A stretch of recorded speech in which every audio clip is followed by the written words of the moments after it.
Kwanza kuondoka kwa Fadlu kikweli ametuacha sehemu ambayo ni ngumu sana. Ukiangalia yeye ndo amesajili, ameshauriana na viongozi katika kusajili wachezaji, lakini pia yeye alikuwa ameshasimika mfumo wake, na sisi kama wana Simba tulikuwa tunaamini sasa msimu huu chini ya Fadlu Davis tunakwenda kufanya makubwa, lakini kwa bahati mbaya ameondoka na kutuacha katikati. Hii inaasili katika mfumo wa uendeshaji katika klabu. Ukiangalia pia klabu kama klabu kuna mambo ambayo imeyafanya kidogo inatia shaka. Kwa sababu gani? Wamemkodi Selemani Moroko kuwa kocha, lakini atakuwa ni kocha wa Champions League na sio kwenye ligi. Kwa hiyo unaona hapa kutakuwa na mifumo miwili. Leo maana yake Matola atasimama na mfumo wake, alafu tukirudi kwenye Champions League tutakuwa na Medi Moroko kama kocha mkuu. Kwa hiyo kutakuwa na changamoto, lakini mimi naamini mechi ya leo haina changamoto kubwa. Mechi yenye changamoto kubwa ni mechi ya Jumapili. Kwa uwezo wa wachezaji tutaweza kushinda. Ukiangalia hata kipindi cha nyuma, nakwambia mnacheza na timu isiyokuwa na kibali. Kwanza hili ni kosa lao. Wachezaji wachache. Ni kweli, ile na wachezaji 14. Katika wachezaji 14, wachezaji 4 wana injury. Wanabaki wachezaji 10. Katika wachezaji 10 kuna magolikipa wawili. Magolikipa wawili kitoa mmoja, maana yake wanabaki wachezaji 9. Hao wachezaji 9, 8 uwanjani, mmoja golikipa. Kwa hiyo kuna hatihati kubwa ya kujivunja mapema ili kukimbia dhama, na wasipojivunja leo wataondoka na kifurushi cha magoli. Ndio maana wanakuja kusema, hata wana Yanga wanakuja kusema kwamba nyie mnabebwa sana na TFF, shirikisho la soka hapa nchini. Mimi kwanza ni watetee bodi ya ligi na TFF. Katika hili bodi ya ligi TFF hawahusiki na lolote. Dirisha kabla halijafungwa ratiba ilikuwa imetoka.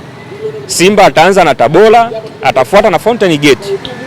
Yanga ataanza na Mtibwa, atafuata na Pamba Jiji. Lakini pia kabla ya dirisha kufungwa, TFF ilikuwa inakumbusha vilabu vyote, bwana, kilabu fulani hamjafanya usajili wa mchezaji yoyote, fanyeni usajili kabla dirisha lijafungwa. Na wote tunajua Fountain Gate walikuwa wanadaiwa. Huu ni uzembe wa Makau kushindwa kuwalipa wachezaji wale wachezaji walikuwa wanaidai klabu kwa wakati. Ni uzembe wao. Uzembe wao wenyewe, wameshindwa kuwalipa. Lakini mimi ninachoweza kuwaombea kwa bodi ya ligi na TFF, wale Fountain Gate wana under 20, wawachukua hata under 20 watano au under 20 10, wawapandisha katika timu ya wakubwa. Wanakuja kusema kwamba mnamwandaa mfungaji bora. Sisi hatumwandai mfungaji bora. Sisi tunacheza kitimu, yoyote atakayefunga. Kwa sababu nakwambieje, kwa mfano leo Soa akaanza akafunga goli 5. Ikatokea mechi 2 akapata majeraha. Asicheze mechi 3. Hao wengine wakacheza. Tutakuwa tunamwandaa mfungaji bora hapo? Hapana. Kwa sisi hatumwandai mfungaji bora. Sisi hatumwandai. Sisi tunacheza kwa timu. Ingeweje leo inawezekana mchezaji mmoja akafunga goli 4 mpaka goli 5 wasipojivunja, lakini wasipojivunja. Na pia hili la TFF, tunawaomba TFF na bodi ya ligi wapewe vibali hao under 20 wa Fountain Gate waweze kucheza mechi ili kuepukana na swala la Fountain Gate kujivunja, mechi kuishia katikati. Hilo tunawaomba sana. Leo tunaua goli nyingi. Yaani goli zikipungua ni 7 mpaka 10. Sasa wana wachezaji 8 zikipungua hapo. Ina maana Dazani inaweza kaondoka pale. Sio washangaa mtu anaondoka na Dazani. Hiyo ilitokea msimu uliopita, na hii sikwambia, hii haijatokea kwa Simba tu. Msimu uliopita Tabora walikuwa na shida hiyo. Waliingia uwanjani na kwa wachezaji 8 zidi ya Azam. Dakika 20 washapigwa goli 4. Ikabidi wajivunje wachezaji 2, mechi ikaahirishwa. Na ndoa pale Faisali alipopatia goli nyingi. Kwa hiyo hii sio kwa Simba tu, hata kwa Azam imai kutokea. Hata msimu ujao inaweza ikatokea kwa Yanga pia. Timu ambayo wanakutana nayo ikawa hajasajili na akashinda.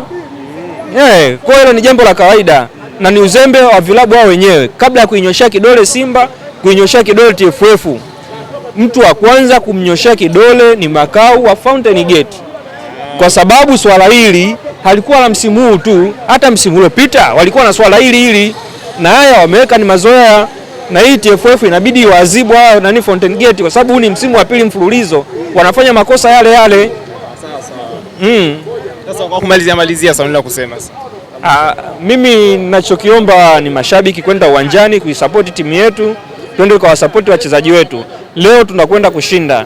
Na hii Simba tunayoiona msimu huu tuna uwezo wa kuchukua kombe. Kwa kuwa mtani wetu hamna kitu anachokionyesha. Hamna kitu anachokionyesha. Yule mechi yoyote atakayotoka kwenda nje, utaniambia hapa. Wewe mwenyewe utakuja kuniambia. Mechi atakayotoka kwenda nje. Utaniambia. Shukrani. Asante sana.